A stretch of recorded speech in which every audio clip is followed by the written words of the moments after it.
एक आध क्वेश्चन में रहिएगा, यहाँ हो गया। नमस्कार दोस्तों, आप सभी का स्वागत है द कंसेप्ट अड्डा में, द कंसेप्ट अड्डा पटना में। और देखिए आज यहाँ पर जो है आपका जनरल कॉम्पिटिटिव का जो है क्वेश्चन करवाया जाएगा। क्वेश्चन मतलब जो है टेस्ट डिस्कशन करवाया जाएगा, ठीक है। अभी जो वर्तमान में एग्जाम है बिहार पुलिस, बिहार दरोगा, बीपीएससी टीआरई 4.0, इन सबको देखते हुए एक सीरीज चलाया गया है क्वेश्चन का, जिसमें आपको बेहतरीन डिस्कशन मिलेगा और जो है बहुत सारा इंपॉर्टेंट क्वेश्चन है जो आपको बार बार एग्जाम में देखे जाते हैं, ठीक है। आइए देखते हैं क्वेश्चन को। अब देखिए क्वेश्चन क्या है। क्वेश्चन यहाँ पढ़िए कि नदियाँ सबसे पहली बार किस मैदान में दिखाई देती है। यानी कह रहा है कि नदियाँ सबसे पहली बार किस मैदान में दिखाई देती है। तो यहाँ देखिए आपका ऑप्शन क्या है, भांवर, तराई प्रदेश, बांगर और खादर। तो यह चारों ऑप्शन में है, चारों ऑप्शन है। अब चारों ऑप्शन में से कौन आंसर होने वाला है, तो देखिए सबसे पहले मैं इसका डिस्कशन करता हूं और उसके बाद आप खुद बता दीजिएगा कि इसका आंसर क्या होगा, ठीक है। अब देखिए यह क्या है, यहाँ पर देखिए ये वाला है पहाड़ी रीजन, ठीक है। यह है पहाड़ी रीजन, ठीक है। और पहाड़ी रीजन के बाद जो आप देखिएगा यहाँ पर देखिए, यहाँ पर देखिए जब यहाँ से नदियां आती है, तीव्र ढाल से जब नदियां आती है तो यहाँ पर जो अपर्दन करती है, तो अपर्दन करके बड़ा बड़ा जो बोल्डर है उसको लेकर के आती है। तो बड़ा बड़ा बोल्डर को देखिए यहाँ पर क्या करती है कि बिछा देती है। अब देखिए बड़ा बड़ा बोल्डर को जब बिछा देती है तो बिछाएगी तो क्या होगा, यहाँ पर देखिए यहाँ बीच में गैप है, आपको यहाँ अभी बीच में गैप दिख रहा है, लेकिन आप ऊपर से देखिएगा तो आपको यहाँ पर नदियाँ नहीं दिखाई देगी, यहाँ विलुप्त हुई हुई नदियाँ दिखाई देगी। यहाँ जैसे नदियाँ आ रही है तो यहाँ नदियाँ आपको दिखाई नहीं देगी, क्यों? क्योंकि ऊपर से बड़ा बड़ा बोल्डर है, बड़ा बड़ा पत्थर है, ठीक है। अब देखिए तो फिर अब इस प्रदेश यानी इसका नाम है भांवर प्रदेश, भांवर प्रदेश, देखते जाइए भांवर प्रदेश है। उसके बाद देखिए, उसके बाद यहाँ पर उसके बाद आता है तराई रीजन, यह वाला है तराई रीजन, ठीक है। अब तराई रीजन क्या होता है कि यह दलदली क्षेत्र होता है। देखिए तराई रीजन है दलदली क्षेत्र, दलदली क्षेत्र होता है। यानी पहले भांवर आएगा, उसके बाद कौन आएगा, तराई। तो यहाँ से जो नदियाँ विलुप्त होती है यहाँ नहीं दिखाई देगी, लेकिन इस सब से होकर के बहती है, लेकिन आपको ऊपर में नहीं दिखाई देगी। और उसके बाद सबसे पहली बार कहाँ दिखाई देती है, तराई रीजन में। तो पूछेगा कि नदियां पहली बार छुप कहाँ जाती है, तो भांवर प्रदेश में। तो भांवर प्रदेश में पहली बार नदियां क्या होती है कि नदियां छुप जाती है, नदियां छुप जाती है।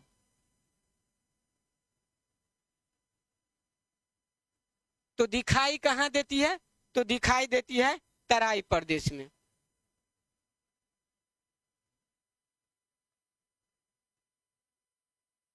दिखाई कहाँ देती है, तराई प्रदेश में दिखाई देती है। अब देखिए तराई प्रदेश के बाद कौन सा प्रदेश आता है दोस्तों, तो तराई प्रदेश के बाद देख लीजिए यहाँ पर ये वाला है बांगर, आपका ये वाला कौन हो जाएगा, बांगर प्रदेश।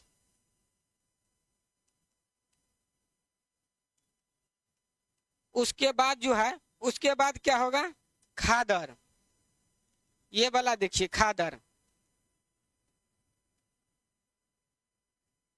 खादर प्रदेश हो जाएगा। अब देखिए खादर प्रदेश हो जाएगा तो अब आपको मैदान का क्रम पूछेगा तो क्या कहिएगा, तो देखिए सबसे पहले क्या हो जाएगा, यह पर्वत हो जाएगा। पर्वत के बाद जो मैदान विकसित होगा कौन होगा, तो भांवर प्रदेश होगा फर्स्ट नंबर में। फर्स्ट नंबर में भांवर हो जाएगा।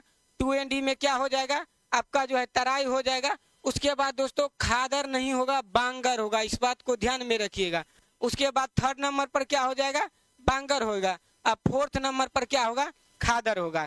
तो 4 नंबर पर क्या हो जाएगा, खादर होगा। तो यह आपको सीक्वेंस है। अब सीक्वेंस सजाने के लिए कह देगा तो पहले क्या हो जाएगा, भांवर, उसके बाद तराई, उसके बाद बांगर, उसके बाद खादर।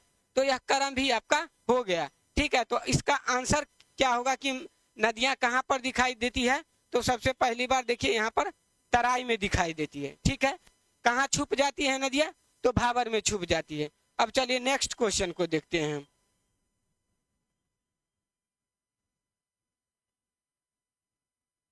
देखिए नेक्स्ट क्वेश्चन को देखते हैं।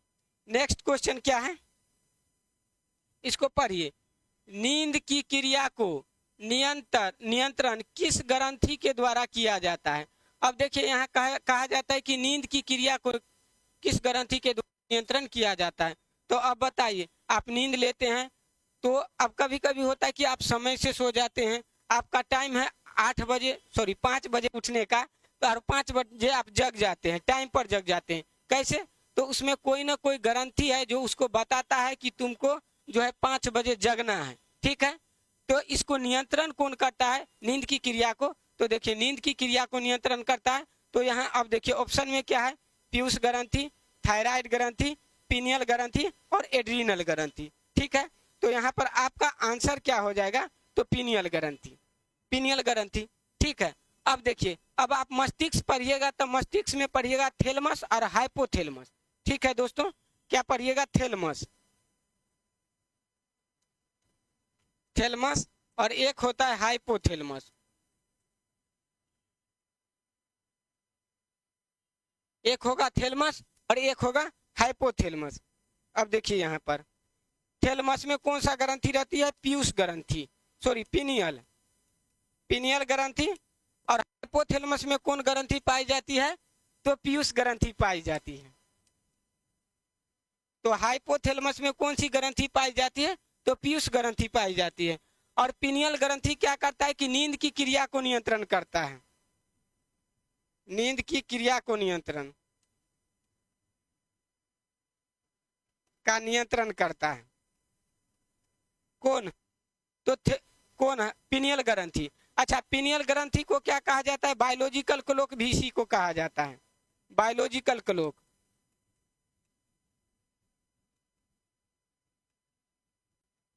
बायोलॉजिकल क्लॉक किसको कहा जाता है, तो पीनियल ग्रंथि को कहा जाता है। अब देखिए पीयूष ग्रंथि को क्या कहा जाता है, तो पीयूष ग्रंथि को मास्टर ग्रंथि कहा जाता है।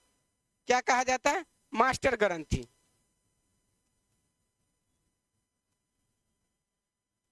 अब आप कहिएगा कि सर मास्टर ग्रंथि क्यों कहा जाता है, कोई तो कोई रीजन होगा। जी रीजन है इसका, इसका रीजन क्या है, तो देखिए यहाँ पीयूष ग्रंथि क्या करता है कि मानव शरीर के निकलने वाले जितने भी अंतःस्रावी हार्मोन होता है, यानी इंडोक्राइन हार्मोन होता है, ठीक है, मतलब अंतःस्रावी ग्रंथि से निकलने वाले जो भी हार्मोन होता है उसको कौन नियंत्रित करता है, पीयूष ग्रंथि। यानी मानव शरीर में जितने भी है अंतःस्रावी ग्रंथि, उससे निकलने वाले हार्मोन को नियंत्रित करता है पीयूष ग्रंथि। इसीलिए इसको क्या कहा जाता है, मास्टर ग्लैंड कहा जाता है। और इसका एक और नाम क्या है, पिट्यूटरी ग्लैंड है, ठीक है, मास्टर ग्लैंड कहा जाता है। तो सभी अंतःस्रावी ग्रंथि से निकलने वाले हार्मोन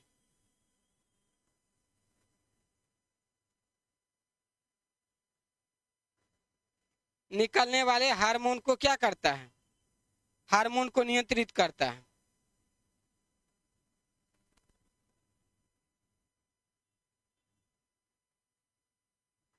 हार्मोन को नियंत्रित करता है कौन, पीयूष ग्रंथि। इसलिए इसको क्या कहा जाता है, मास्टर ग्लैंड भी कहा जाता है। अब देखिए एक अपवाद है पैराथायराइड, यानी पैराथायराइड ग्रंथि से निकलने वाले हार्मोन पर क्या होता है, पीयूष ग्रंथि का नियंत्रण नहीं रहता है। तो अपवाद में आप लिखिए, लिखना चाहिएगा। तो अपवाद में कौन हो जाएगा, तो अपवाद में हो जाएगा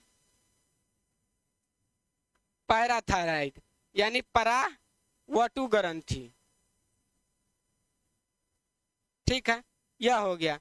तो आपका यहाँ तो पीनियल ग्रंथि आंसर था। अब देखिए थायराइड ग्रंथि, थायराइड ग्रंथि क्या है, पूछेगा आपको कि मानव शरीर की सबसे बड़ी अंतःस्रावी ग्रंथि यानी इंडोक्राइन ग्लैंड लार्जेस्ट कौन हो जाएगा, तो थायराइड ग्रंथि हो जाएगा। तो मानव शरीर की सबसे बड़ी अंतःस्रावी ग्रंथि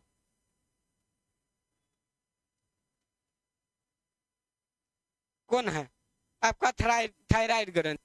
अब देखिए अब एक और ऑप्शन में है एड्रीनल ग्रंथि। तो इसको एक बात जान लीजिए, लरो और उरो हार्मोन कहा जाता है, लरो और उरो हार्मोन कहा जाता है। अब क्यों कहा जाता है लरो और उरो हार्मोन? तो इससे जो हार्मोन निकलता है इसको कहते हैं एड्रीनेलिन। एड्रीनेलिन नेलिन हार्मोन। तो एड्रीनेलिन हार्मोन निकलता है इससे इसीलिए एड्रीनेलिन हार्मोन को क्या कहा जाता है? लरो और उरो हार्मोन। ठीक है, अब देखिए अगला क्वेश्चन को देखते हैं। सब आप लोग नोट करते जाइएगा, ठीक है, जितना भी डिस्कशन लिखवाते हैं। अब देखिए क्वेश्चन क्या है, निम्नलिखित में से ऋग्वेद का उपवेद कौन सा है? ठीक है, अब देखिए ऋग्वेद का उपवेद आपको पूछ दिया है। क्या है? उपवेद। उपवेद अलग है, ब्राह्मण ग्रंथ अलग है, इस बात को ध्यान में रखिएगा। अब देखिए यहाँ कह रहा है धनुर्वेद, यहाँ कह रहा है आयुर्वेद, यहाँ कह रहा है शिल्प वेद, यहाँ कह रहा है गंधर्व वेद। तो आपका ऑप्शन क्या होगा? आयुर्वेद। अब बताइए ऋग्वेद क्या है? प्राचीन ग्रंथ है ना, प्राचीन ग्रंथ, प्राचीन वेद है, प्राचीन वेद। अच्छा, प्राचीन वेद है ऋग्वेद।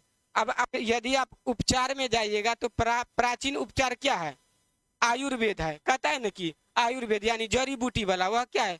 प्राचीन उपचार है। प्राचीन काल के लोग क्या करता था? उसी से आयुर्वेद से ही अपना इलाज करता था। तो अब देखिए आयुर्वेद, इसी तरह आप याद करिएगा तब होगा याद आयुर्वेद। तो इसीलिए इसका आंसर आयुर्वेद होगा। अच्छा, आयुर्वेद का जो है, इसका जो उपवेद है आयुर्वेद, इसका रचनाकार कौन है? तो इसका रचनाकार है आपका, क्वेश्चन पूछेगा इसका रचनाकार, तो धन्वंतरी है। धन्वंतरी, आयुर्वेद का रचनाकार धन्वंतरी। उपवेद किसका? ऋग्वेद का। अब देखिए धनुर्वेद है, तो धनुर्वेद है तो इसका उपवेद क्या होता है? तो इसका उपवेद है, धनुर्वेद किसका उपवेद है? तो यजुर्वेद का उपवेद है, यजुर्वेद का उपवेद है। अब धनुर्वेद का रचना कौन किया? तो धनुर्वेद का रचना किया, देखिए धनुष से, तो धनुष बाण कौन चलाता था? विश्वामित्र। विश्वामित्र, यानी धनुर्वेद का रचना कौन किया? विश्वामित्र। यह किसका उपवेद है? तो यजुर्वेद का उपवेद है। अब देखिए, अब कहिएगा कि सर शिल्प वेद किसका है? तो शिल्प वेद है आपका अथर्ववेद का।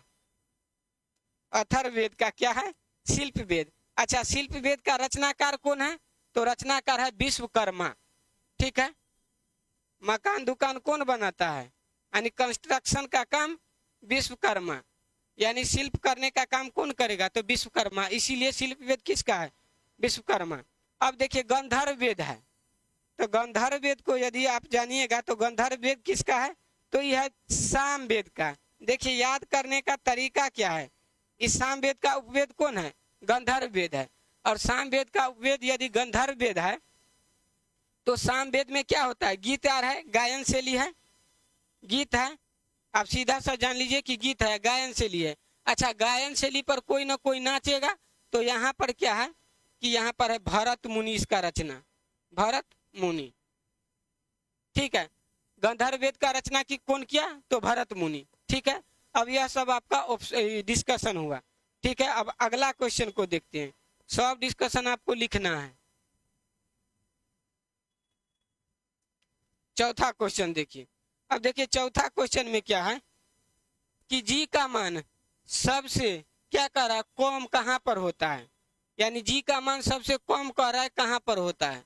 ठीक है, अब देखिए ऑप्शन क्या है? विषुवत रेखा पर, ठीक है, अब देखिए उत्तरी ध्रुव पर, कर्क रेखा पर, या दक्षिणी ध्रुव पर। तो आपका ऑप्शन क्या होगा उसको देखते हैं यहाँ पर। ठीक है, अब देखिए डिस्कशन में यह आपका हो गया पृथ्वी। ठीक है, ये हो गया विषुवत रेखा, यानी हम इसको 0 डिग्री कहते हैं, तो इक्वेटर इसका नाम है, इक्वेटर। यहाँ देखिए यहाँ पर है पोल, तो 90 डिग्री नॉर्थ हो जाएगा, ई हो जाएगा 90 डिग्री साउथ। ठीक है, अब देखिए विषुवत रेखा और ये क्या है? ध्रुव है दोनों। अब यहाँ पर देखिए यहाँ पर क्या है? कर्क रेखा है 23.5 डिग्री, तो 23.5 डिग्री नॉर्थ है। कर्क रेखा 23.5 डिग्री साउथ है, तो 23.5 डिग्री साउथ क्या है? मकर रेखा। तो ये है मकर रेखा, तो हम सीधा मकर लिख देते हैं। इसको हम सीधा कर्क लिख देते हैं। ठीक है, अब देखिए, अब जी का मान कहाँ पर ज्यादा होगा दोस्तों? तो जी का मान ज्यादा होगा आपका कहाँ पर? ध्रुव पर। अब कहिएगा जी का मान यहाँ अधिकतम, जी का मान क्या होगा? अधिकतम होगा। लेकिन विषुवत रेखा पर क्या होगा? तो यहाँ पर जी का मान न्यूनतम होगा, यानी सबसे कम होगा। अब कहिएगा कि जी का मान सर यहाँ पर सबसे कम होगा कैसे है, यहाँ पर सबसे ज्यादा कैसे होगा? तो देखिए, सबसे ज्यादा यहाँ पर त्रिज्या पर निर्भर करता है। यहाँ इसका देखिए, इसका रेडियस क्या है? कम है, और इसका रेडियस क्या है? ज्यादा है। तो जहां जिसका ज्यादा रेडियस, ठीक है, वहां पर क्या होगा? जी का मान कम होगा, न्यूनतम होगा। और जहां रेडियस कम होगा वहां पर जी का मान क्या होगा? अधिकतम होगा। तो अब बताइए, यहाँ पर जी का मान जो है सबसे कम कहाँ होगा, सबसे बड़ा रेडियस कहाँ है? तो विषुवत रेखा से बड़ा रेडियस तो कहीं पर होगा नहीं। ठीक है, तो विषुवत रेखा पर क्या होगा? जी का मान सबसे कम होगा। तो आपका आंसर क्या होगा यहाँ पर? अच्छा, अब कहिएगा कि सबसे ज्यादा कहाँ पर होगा? तो देखिए, यहाँ इसका ध्रुव का त्रिज्या क्या है? कम है। यहाँ पर भी ध्रुव का त्रिज्या कम है, तो ध्रुव पर क्या होगा? सबसे ज्यादा होगा जी का मान। तो ध्रुव पर क्या होगा? अधिक होगा जी का मान। ठीक है, तो इसको ध्यान में रखिएगा। ठीक, तो अब अगला क्वेश्चन को देखते हैं।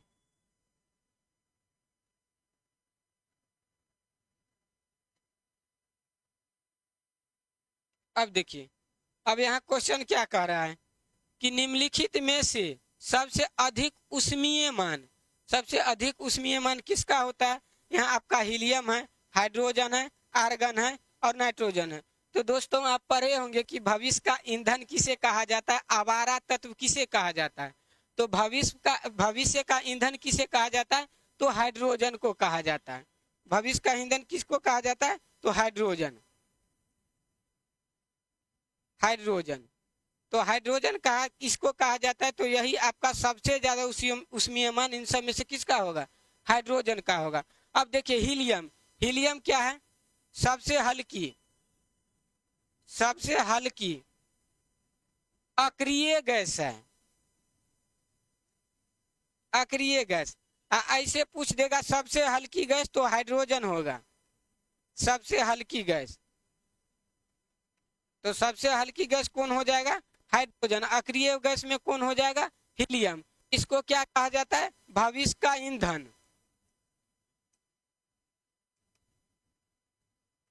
और इसको और क्या कहा जाता है? आवारा तत्व। यह सब हाइड्रोजन हुआ। अच्छा, आर्गन क्या है? तो आर्गन देखिए, आर्गन वायुमंडल में पाया जाने वाला,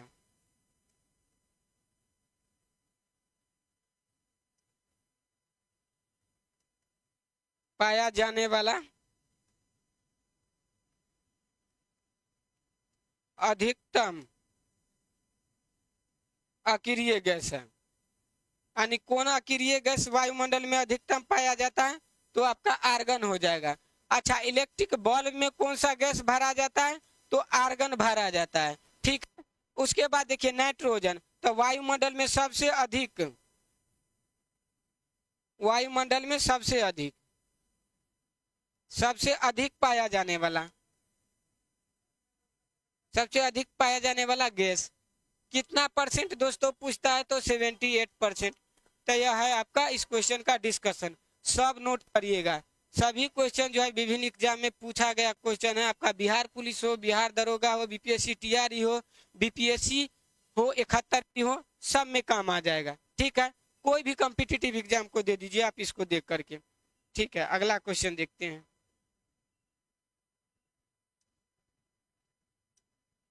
अब देखिए इकोनॉमिक्स आ गया। अब आप इकोनॉमिक्स को देख करके डरते हैं, लेकिन देखिए इकोनॉमिक्स कैसे सोल्व होगा।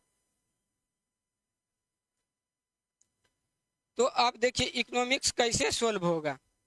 देखिए, कह रहा है पूंजीवादी अर्थव्यवस्था में आर्थिक, यानी अर्थव्यवस्था में सभी आर्थिक हो जाएगा, यानी पहले बाद में लगा दिया है। तो आर्थिक यानी सभी गतिविधि जो है, सभी आर्थिक गतिविधि किसके पास होता है? ठीक है, तो अब देखिए सरकार के पास, या पूंजीपति के पास, या सरकार और पूंजीपति दोनों के पास, इनमें से किसी के पास नहीं। ठीक है, तो पूंजीवादी अर्थव्यवस्था में सारी आर्थिक गतिविधि किसके पास होता है? तो पूंजीपति के पास होता है, यानी पूंजीपति लोगों के पास होता है। ठीक है, पूंजीपति लोग ही इसमें क्या करेगा कि प्राइस निर्धारण करेगा, कितना उत्पादन करना है इसका निर्धारण करेगा। ठीक है, यह सब कौन करेगा? तो पूंजीवादी लोग करेगा। इसीलिए इसमें किसका जो है आर्थिक गतिविधि में किसका अधिकार रहता है इसमें? तो पूंजीवादी पूंजीपति लोगों का। अच्छा देखिए, सरकार के पास किस अर्थव्यवस्था में रहता है? तो समाजवादी में, समाजवादी में, समाजवादी अर्थव्यवस्था में सारी गतिविधि किसके पास रहती है? तो सरकार के पास रहती है। ठीक है, अब देखिए अगला क्वेश्चन देखते हैं।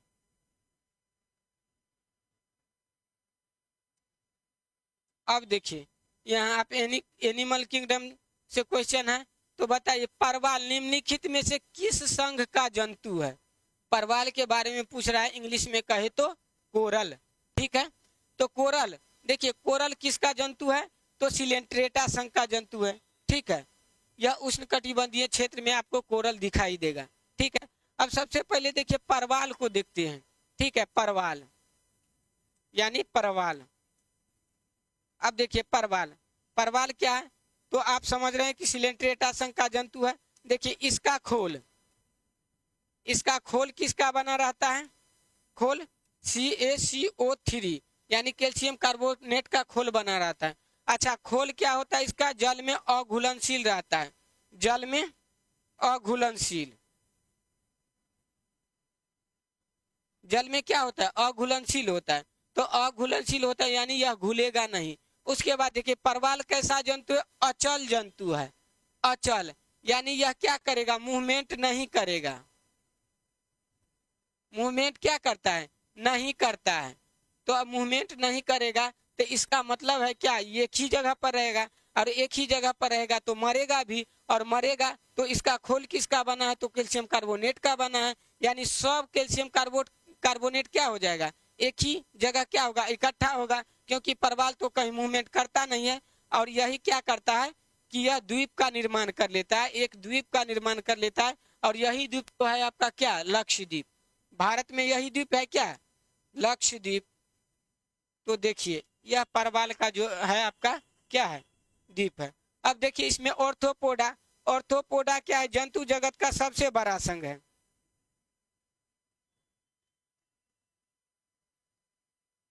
सबसे बड़ा संघ है जंतु जगत का। क्या है? सबसे बड़ा संघ कौन है? ऑर्थोपोडा। अच्छा, मोलस्का में कौन कौन आता है? तो देखिए घोंघा आता है, घोंघा आएगा, सीप आएगा, मोलस्का में ऑक्टोपस आएगा। यह सब किस में आएगा? मोलस्का में आएगा। ठीक है, उसके बाद देखिए एनिलिडा, एनिलिडा में कौन सब आएगा? तो जोंक आएगा, केचुआ आएगा और नेरिस आएगा। तो इसको लिखिए, जोंक, केचुआ और नेरिस।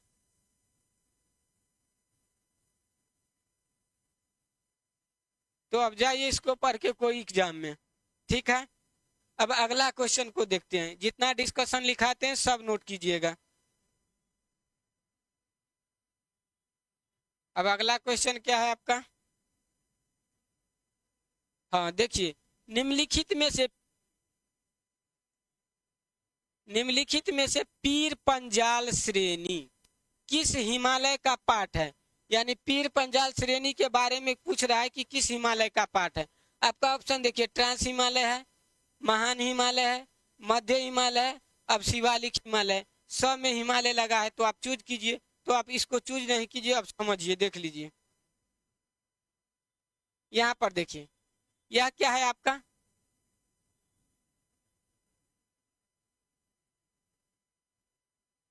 बस थोड़ा सा आप मेहनत कर लीजिए, इधर तो बना ही नहीं।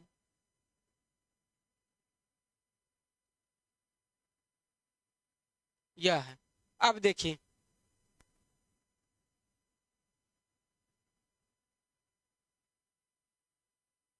अब देखिए यह क्या है? यह देखिए इसका नाम है काराकोरम। ये वाला क्या है? लद्दाख।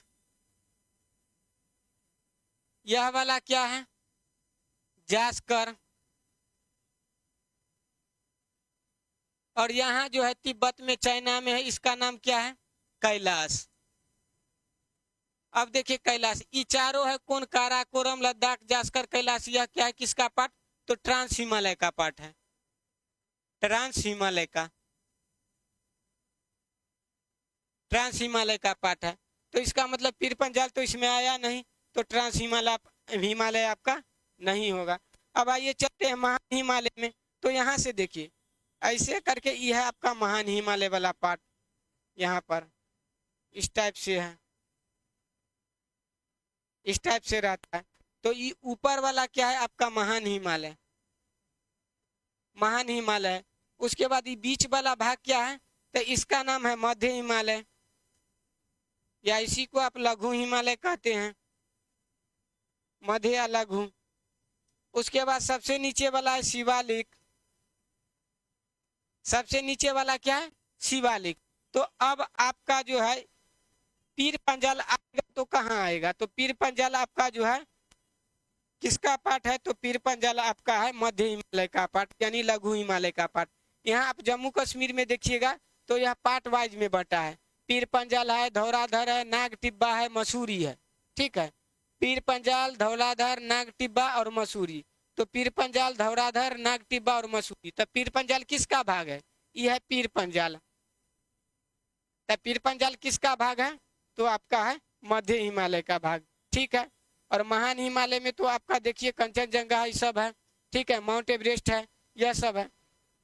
उसके बाद शिवालिक हिमालय देखिए, शिवालिक हिमालय क्या? सबसे नवीन, नवीन चारों सब हिमालय में से कहेगा सबसे नवीन कौन है? तो सबसे नवीन है आपका शिवालिक है। ठीक है, चलिए अगला क्वेश्चन को देखते हैं।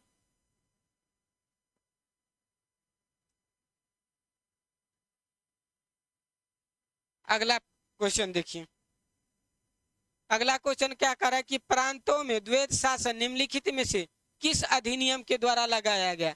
यानी केंद्र में नहीं कह रहा है, प्रांत में कह रहा है। बताइए, प्रांत में द्वैत शासन, तो में द्वैत शासन हो जाएगा आपका 1919 का भारत शासन अधिनियम। अब कहेगा केंद्र में, तो केंद्र में हो जाएगा आपका 1935। तो 1935 में क्या हो जाएगा? केंद्र में, केंद्र में द्वैत शासन 1935 में कहाँ हो जाएगा? केंद्र में हो जाएगा। और राज्य में कहाँ होगा? प्रांत में। तो आपका हो जाएगा 1919। अच्छा, 1833 में क्या हुआ था? तो यहाँ पर कंपनी के एकाधिकार को पूर्ण तरह से समाप्त कर दिया था। कंपनी के एकाधिकार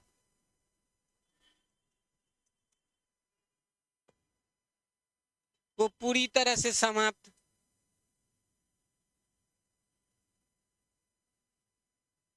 पूरी तरह से समाप्त कर दिया था। ठीक है, उसके बाद देखिए, उसके बाद यहाँ कहता है कि जो 1813, तो 1813 क्या हुआ था कि चीन और चाय के व्यापार को छोड़कर,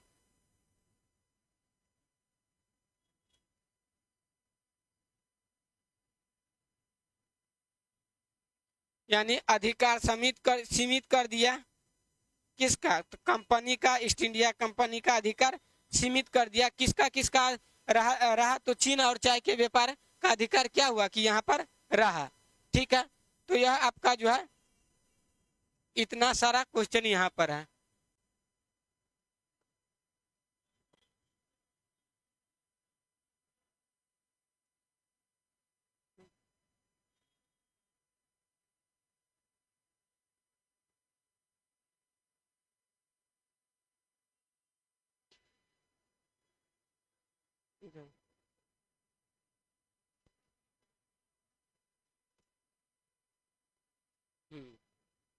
ठीक है, अब देखिए अगला क्वेश्चन क्या है।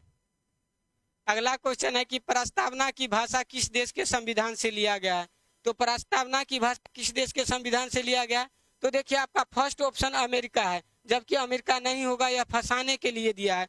तो अमेरिका से क्या है? सिर्फ प्रस्तावना। प्रस्तावना कहाँ से लिया गया है? तो अमेरिका से। लेकिन अब देखिए प्रस्तावना की भाषा कहेगा तो आपका ऑस्ट्रेलिया से हो जाएगा। समवर्ती सूची कहेगा तो ऑस्ट्रेलिया, समवर्ती सूची कहेगा तो ऑस्ट्रेलिया। आयरलैंड कहेगा तो नीति निर्देशक तत्व,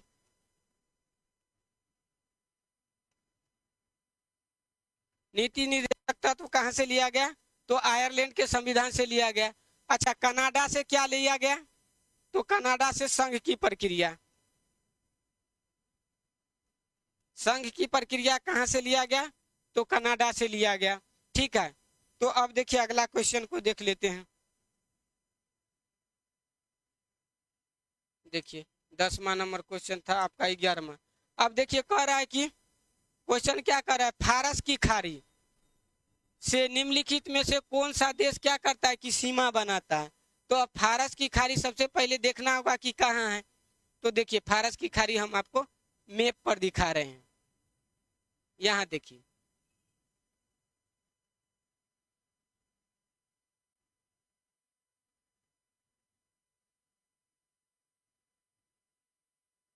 यह है इंडिया।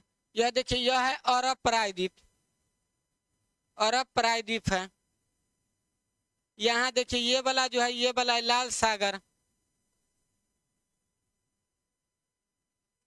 यहाँ पर ये वाला जो है, यही वाला है आपका फारस की खाड़ी। फारस की खाड़ी है, यह फारस की खाड़ी आपका।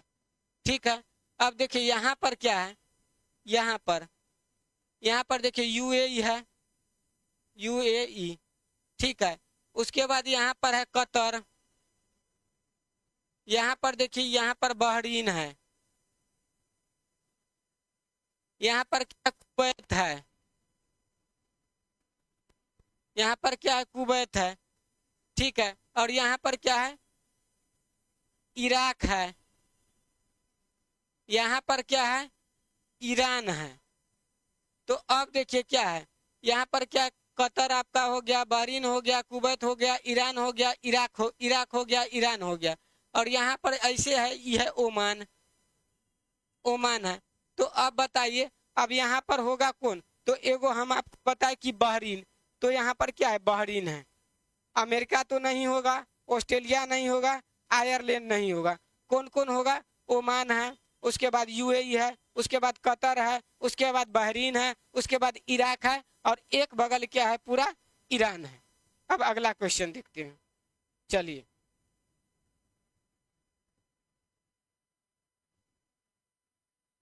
अब आपका है लास्ट क्वेश्चन। देखिए लास्ट क्वेश्चन क्या है कि बांग्लादेश से भारत का कौन सा राज्य सीमा नहीं बनाता है? ठीक है, बांग्लादेश से भारत का कौन सा राज्य सीमा नहीं बनाता है? तो सबसे पहले आपको मैप आना चाहिए, मैप आएगा तभी आप इसको क्या करिएगा कि बना पाइएगा। तो यहाँ पर देखिए,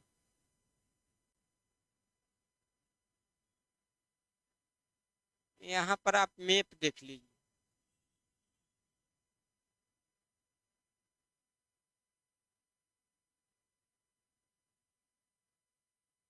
यहाँ पर देखिए मैप है।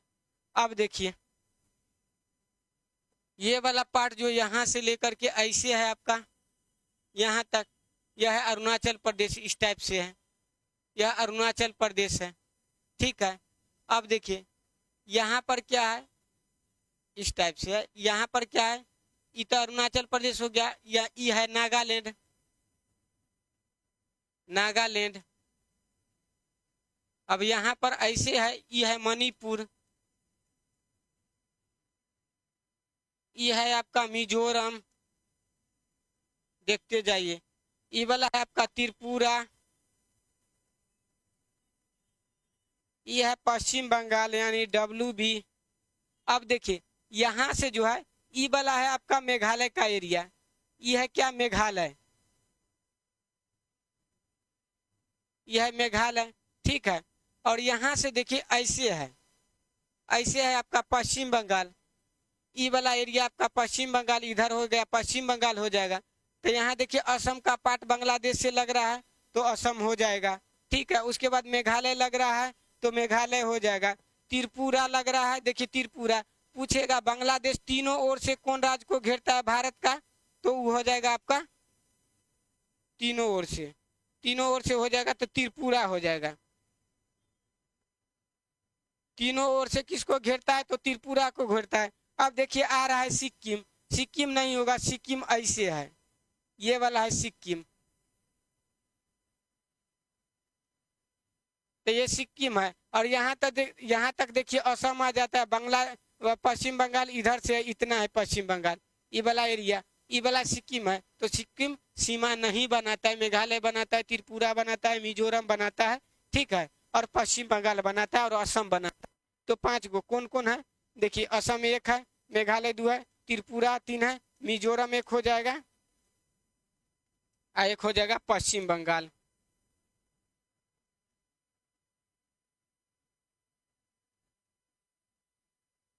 तो यह सब हो जाएगा कि आपका सीमा बनाता है, और कौन हो जाएगा, सिक्किम नहीं बनाता है। तो यही आपका क्या हो जाएगा, आंसर हो जाएगा।